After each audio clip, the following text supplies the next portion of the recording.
When I was a kid, my uncle implanted an organ into me that converted blood into alcohol. That way anytime his whiskey ran out, he could stab me with a metal straw and have a little sippy.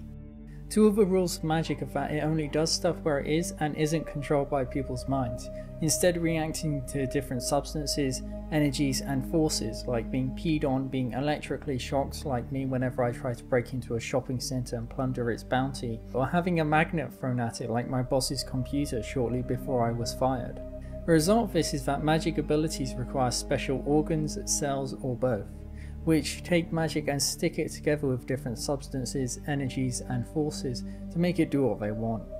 This also means that what abilities you have depend on what organs and cells you have, which are usually the same ones that one or both of your parents have. So most magic people are divided into different magic bloodlines and families where everyone has the same abilities. Examples include, but aren't limited to, the Brigilds, who can shoot fire out of their freckles and are resistant to high temperatures, the Chrysa, who can harden their flesh into crystal and grow crystal out of their skin, the Tummans, who are just ridiculously strong no matter how skinny or unfit most of them look, and Mirrans. If you swallow the raw tip of a Mirran's tongue whole, you'll become capable of talking to each other through your minds, telepathically. They are also great at regrowing their tongues, which lets them have telepathic links to multiple people. There are also animals with magic abilities, but don't you worry your pathetic, minuscule excuse for a brain about that, because we'll touch on it later. What does magic actually do in these organs to enable abilities like this? The two things magic does and the one thing magic absolutely never does. Magic can be turned into energy, such as kinetic energy for super strength, or used as an ingredient to make magic substances, which often have cool properties. Examples include ungravitas being affected in reverse by gravity, facilitant being cold when hot and hot when cold. No, I will not elaborate on how that works, and methamphetamine making me feel good on a bad day. Anyway, the thing that magic never does is break the laws of conservation. There are things in the Afterworld that break the laws of conservation, like every time an Otherworlder appears and a wide variety of anomalies, but magic isn't one of them. Magic being turned into energy and being an ingredient for magic substances sure does imply that it's being used up during both. So where do these magic brothers, sisters and siblings in Christ acquire their magic? Food.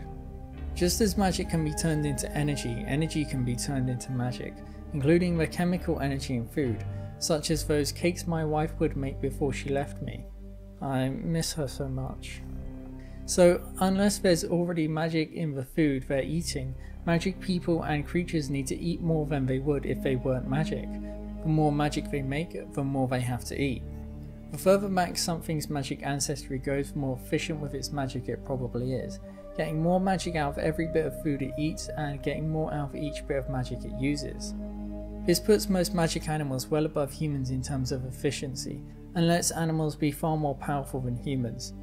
Animals also have more refined instincts on how to use their abilities, but humans can close that gap with their capacity for learning. I wish I could use my capacity for learning to learn why my uncle abandoned me. There are also magic plants, diseases, fungi and so on. As well as magic people being born into a magic family or ethnicity with already existing abilities, it's possible for a person to have magic abilities due to being a mutant, catching a weird disease, eating something weird, getting an organ transplant, or anything else that modifies their body. There's no natural selection to refine these, so magic abilities gained from methods like these are likely to have a lot of downsides and be really inefficient. Now, my captive live studio audience, we talk about what magic gets up to when it's not in living things. Quake rock is a type of rock that becomes softer the more magic is in it and is good at drawing magic from the surrounding rocks. If quake rock is squeezed too much while soaked with too much magic, like will happen when it's buried underground, every bit of the magic in it is turned into kinetic energy for an explosion. The explosion pushing out against the rock around it can squeeze other bits of quake rock, making them explode as well, and that causes more explosions and so on, which adds up to an earthquake. The quake rock doesn't stop being quake rock after this, so it's only a matter of time before it is once again soaked with magic, gets soft and explodes.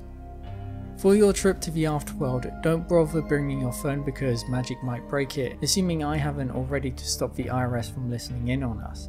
Magic is drawn towards and messes with electric currents, so the longer an electrical device is turned on and the more electricity it uses, the more magic will be drawn towards and fuck with it. This can turn off, damage, or even completely destroy electrical devices.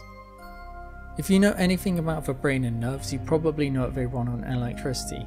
Magic isn't able to gather around and mess with them much because of how much electricity is actually used.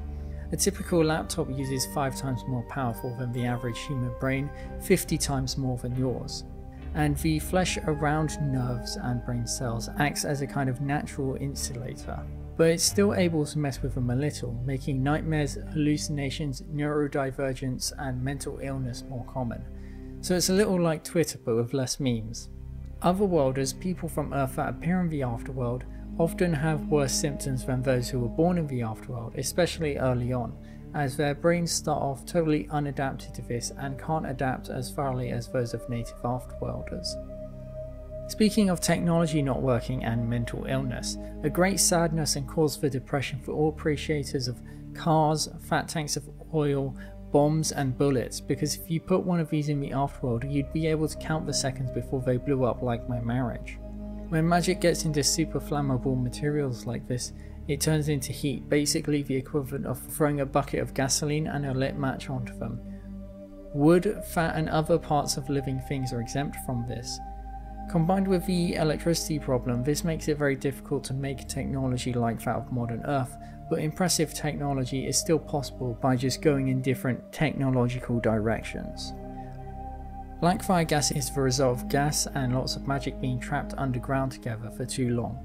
In deep underground pockets, gas, magic and the rock around them form black fire gas, a substance even worse than all the times I'd see my uncle standing in the doorway with a syringe and know I'd wake up the next day even more of an abominable freak of nature than I was already. When this gas makes contact with air, it turns into black fire that can reduce bone to ashes and melt metal. We're not done. The black fire gives off black fire smoke, which is horrendously acidic and will melt the lungs of anyone who breathes it in. The smoke goes up into the sky and mixes with water in clouds, turning them black and making their rain black as well. Black fire rain melts all organic material it touches, be it flesh, wood or bone, mixing with it to create a gross black sludge. This sludge is extremely poisonous, and soil that it's mixed into becomes completely infertile and useless for years, sometimes decades. I love nuclear explosions.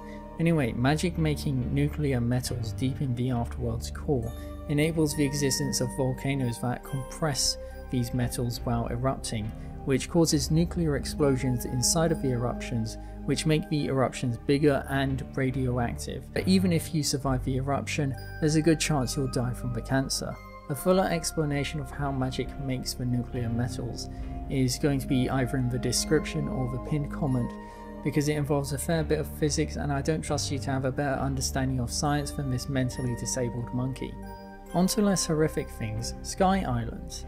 These exist because of magic substances that, despite being solid or liquid, are lighter than the air of the Afterworld's surface, but not so light that they drift off into space, usually having partial anti-gravity properties.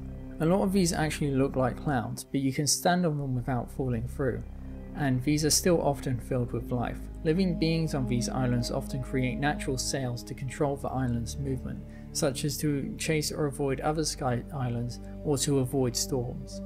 There's probably been at least one Otherworlder who got trapped on one of these islands and spent the rest of their days just getting the screen-free skyblock experience. And to end things, let's move on to something that's just plain beautiful. Magic in water sometimes turns into different colours of light, which makes it look like the water is glowing different colours. More magic means more glowiness, and it's more noticeable at night. So the most beautiful light shows are at night in places where leviathans, massive sea creatures whose blood is usually rich in magic, have recently fought or killed one another. This is the end of the video. Like the subscribe button and bell the tap icon. I think I'm having a stroke. I'd like to thank God himself for making half the script of this video come to me in a dream. That's not a joke, I heard it in my head being read by David Attenborough. My ex-wife for never being successful in her attempts to kill me, and the IRS for constantly failing to take my money.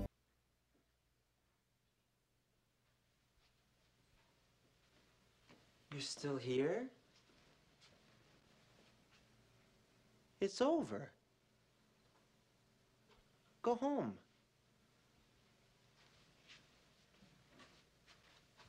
Go.